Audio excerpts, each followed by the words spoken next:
नमस्कार, मैं हूं कुमार अनिल। उत्तर प्रदेश में कांवड़ यात्रा के दौरान जो दुकानदार हैं रास्ते में, वो जो चाय बेचते हैं, जो नाश्ता बेचते हैं, फल बेचते हैं, उनको अपना नाम लिखना पड़ेगा। हिंदू हैं तो हिंदू वाला नाम, मुस्लिम हैं तो मुस्लिम वाला नाम लिखना पड़ेगा। इस पर हंगामा हो गया है। मैं इस वीडियो में 3 चीज़ों पर बात करूंगा। पहला ये कि अचानक ये उत्तर प्रदेश में सांप्रदायिक उभार क्यों आ गया। दूसरी बात कि नीतीश कुमार की पार्टी ने विरोध किया, चिराग पासवान ने विरोध किया, लेकिन किस प्रकार इनके विरोध को भाजपा सरकार ने, योगी और मोदी की सरकार ने इनको एक तरह से ठेंगा दिखा दिया है। और तीसरी बात ये करूँगा कि आज से लगभग 95 साल पहले अंग्रेज़ के बारे में हम कहते हैं कि वो बांटो और राज करो की नीति पर काम करती थी। तो 95 साल पहले अंग्रेज़ों ने एक हुक्म दिया था कि शहरों में, रेलवे स्टेशन पर, जहाँ भी ऐसे सार्वजनिक जगह हैं, वहाँ हिंदू पानी अलग रहेगा और मुस्लिम पानी अलग रहेगा। अलग अलग वो केंद्र रहेंगे जहाँ पर घड़े रहेंगे और वहाँ जाके घड़े से पानी पी सकते हैं, हिंदू पानी और मुस्लिम पानी। इसका किस प्रकार विरोध हुआ था, ये इस वीडियो में मैं 3 बातें करूँगा। सबसे पहले आइए बात करते हैं कि क्यों अचानक ये सांप्रदायिक उभार आ गया। जैसे लोकसभा का चुनाव हुआ था और ख़ास करके उत्तर प्रदेश में भारतीय जनता पार्टी आधी सीट भी नहीं जीत पाई, उससे बड़ी पार्टी वहाँ समाजवादी पार्टी हो गई। तो उसके बाद, और अयोध्या में भाजपा हार गई, तो उसके बाद ये माना गया कि देश में अब सांप्रदायिक राजनीति जो है वो ढलान पर है, काफ़ी कमज़ोर हो गई है और अब जो है वो नॉर्मल पॉलिटिक्स होगी। मतलब अब महंगाई, बेरोज़गारी, नीट परीक्षा, नौकरी, ये किसानी, तो खेती, इन चीज़ों पर बात होगी। आम लोगों के जो मुद्दे हैं उस पर बात होगी। ये एक नैरेटिव बन रहा था, लेकिन अचानक से वो अब आ गया कि उत्तर प्रदेश के एक, पहले मुजफ्फरनगर जिला प्रशासन ने ऑर्डर किया कि जो रूट में पड़ने वाले दुकानदार हैं, कांवड़ रूट में पड़ने वाले, उनको अपना नाम लिखना पड़ेगा। इसका विरोध हुआ। अखिलेश यादव ने विरोध किया, प्रियंका गांधी ने, कांग्रेस और समाजवादी पार्टी ने विरोध किया। लेकिन इसके बाद में कल हो करके, थोड़े देर से ही सही, लेकिन जनता दल यू ने भी, उनके बड़े नेता हैं, राष्ट्रीय नेता हैं केसी त्यागी, उन्होंने विरोध किया। उसके बाद में सहयोगी दल जो है वो आरएलडी, वो विरोध किया। सहयोगी दल चिराग पासवान की पार्टी लोजपा, उसने विरोध किया। विरोध के बाद कहाँ तो इस आदेश को वापस लेना था, इन सभी लोगों ने कहा कि ये आदेश वापस लिया जाना चाहिए। लेकिन आदेश को वापस लेने के बाद आज दैनिक भास्कर की खबर है कि वो जो आदेश है अब वो पूरे उत्तर प्रदेश में लागू होगा। सबको अपना नाम लिखना पड़ेगा। तो पहले ही वो हिंदू मुस्लिम का एक तनाव समाज में था ही, पहले से ही एक दूरी बनाई गई थी, और अब जब नाम लिख दिया जाएगा तो उनको तो संवेदनशील बना दिया जा रहा है। इस पर काफ़ी चिंता जताई जा रही है। तो सवाल है कि अचानक ये क्यों आ गया सामने, जो मैंने पहले ही कहा था। ये असल में जो मुद्दे चुनाव के बाद आए हैं, कोई भी सरकार, जब नई सरकार चुनी जाती है तो कम से कम 3 महीने, 100 दिन तो उसके हनीमून के माने जाते हैं। लेकिन ये ऐसी सरकार थी, प्रधानमंत्री मोदी के नेतृत्व में जो बनी जून महीने में, वो ऐसी सरकार थी कि वो सिर मुड़ाते ओले पड़े।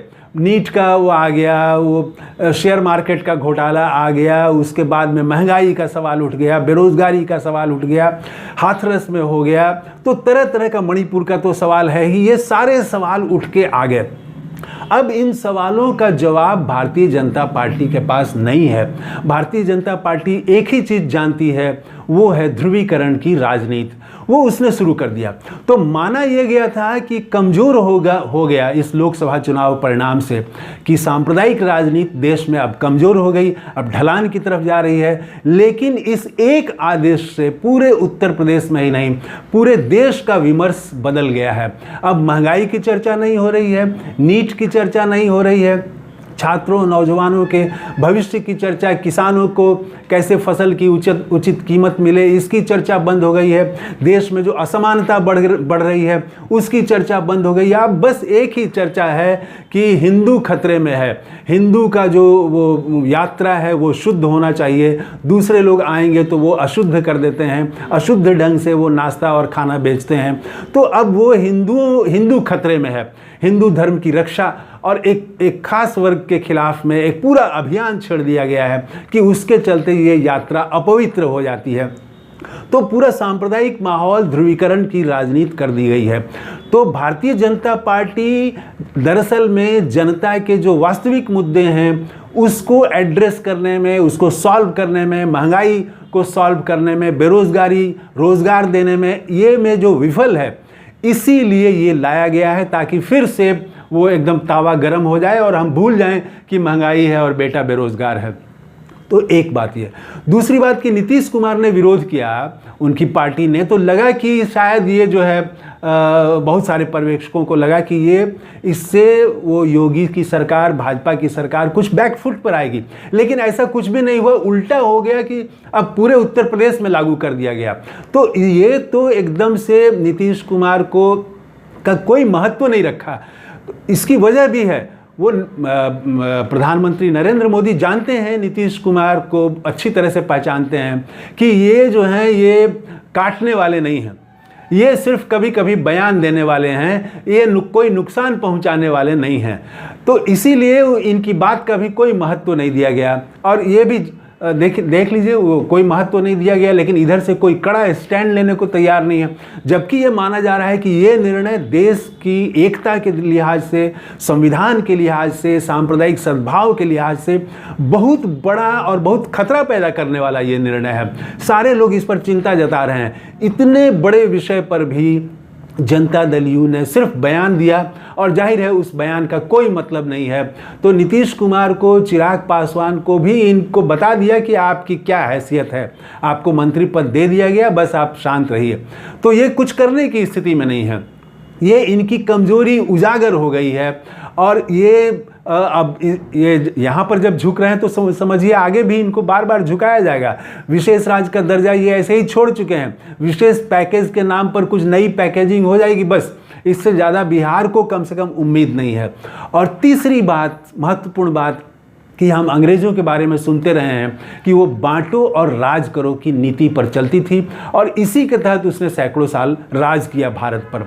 इसका एक एकदम नायाब उदाहरण है 1929 में, आज से करीब 90-95 साल पहले, वो अंग्रेजी सरकार ने हुक्म दिया था, उसका फरमान आया था कि शहरों में, सार्वजनिक जगहों पर पानी जो दिया जाता था, पहले पानी के लिए वो केंद्र बनता था, वहाँ पर पानी घड़ा रखा रहता था और राहगीरों को, आम लोगों को वहाँ पर पानी पिलाया जाता था। तो वो एक ही होता था। उसके बाद में अंग्रेजी सरकार ने कहा कि नहीं, ये अलग अलग दो रहेगा, एक हिंदू पानी अलग होगा, मुस्लिम पानी अलग होगा। इसका ज़बरदस्त विरोध हुआ और लुधियाना में तो ज़बरदस्त विरोध हुआ। वहाँ एक थे मौलाना हबीबुर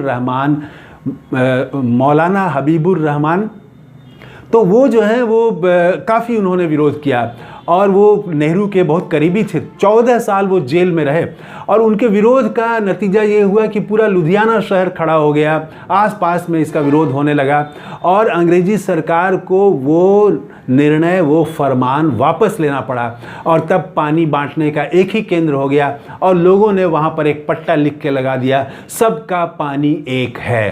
पहले था हिंदू पानी अलग, मुस्लिम पानी अलग करने की कोशिश की गई, जबकि उससे पहले ऐसा नहीं था। अंग्रेज़ों ने ये बांटने की कोशिश की। तो उसके बाद ये लोग हबीबुर रहमान के नेतृत्व में, और वहाँ पर अंग्रेज़ों को वापस लेना पड़ा और सबका पानी एक है ये आया।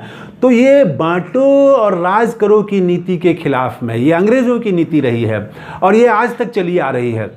तो वो यही शिक्षा दे रही है। हबीबुर रहमान से हम यही सीख सकते हैं कि जो डेमोक्रेटिक शक्तियां हैं, लोकतांत्रिक और धर्मनिरपेक्ष शक्तियां हैं, उनके सामने बहुत बड़ा ये चैलेंज आ गया है कि कैसे वो हिंदू मुस्लिम में जो एकता रही है, जो भाईचारा रहा है, जो संयुक्त तहजीब रही है, मिली जुली तहजीब रही है, उसकी रक्षा कैसे करेंगे। तो क्या हबीबुर रहमान जैसे यहाँ भी उत्तर प्रदेश में भी कोई खड़े होंगे? क्या अखिलेश यादव सिर्फ ट्विटर पर रहेंगे और कांग्रेस सिर्फ ट्विटर पर रहेगी, या कि वो जमीन पर आ करके आम लोगों को ये जो निर्णय है, इस निर्णय के विरोध में खड़ा करेंगे? ये तो देखने वाली बात है। लेकिन ये चल रहा है और नीतीश कुमार को उनकी जगह मोदी और योगी ने दिखा दी है। अब देखना है कि नीतीश कुमार क्या निर्णय लेते हैं। वैसे पूरा महंगाई, बेरोजगारी, ये सब सवाल बैकफुट पर चला गया है और अब फिर से ध्रुवीकरण की राजनीति, हिंदू मुस्लिम की राजनीति हावी हो गई है। अब विपक्षी दलों पर यह बहुत बड़ी जिम्मेवारी है कि वो फिर से नॉर्मल पॉलिटिक्स की तरफ ले जाएं, यहाँ से जो ध्रुवीकरण की राजनीति है इससे वापस ले जाएं, ताकि जनता अपनी मांगों को सामने कर सके। ध्रुवीकरण की जो राजनीति होती है उससे सबसे ज़्यादा जो नुकसान होता है वो बेरोजगारों को होता है, किसान मजदूरों को होता है, जो सीढ़ियों में सबसे नीचे है, गरीब, उसको सबसे ज़्यादा नुकसान होता है। और जो सबसे ऊपर हैं उनके यहाँ तो हज़ारों करोड़ खर्चा करके शादी हो रही है, उनको कोई फ़र्क नहीं पड़ता है। लेकिन जो नीचे है, सबसे नीचे है, उसकी मांग, उसकी आकांक्षा वो मार दिए जाते हैं और यही सब ध्रुवीकरण की बात होने लगती है। तो देखें अब कैसे विपक्षी दल ये जो नई चुनौती आ गई है इसका सामना करते हैं। तो इस वीडियो में इतना ही। कैसा लगा वीडियो आपको कमेंट करके ज़रूर बताइएगा। थैंक यू, धन्यवाद, जय हिंद।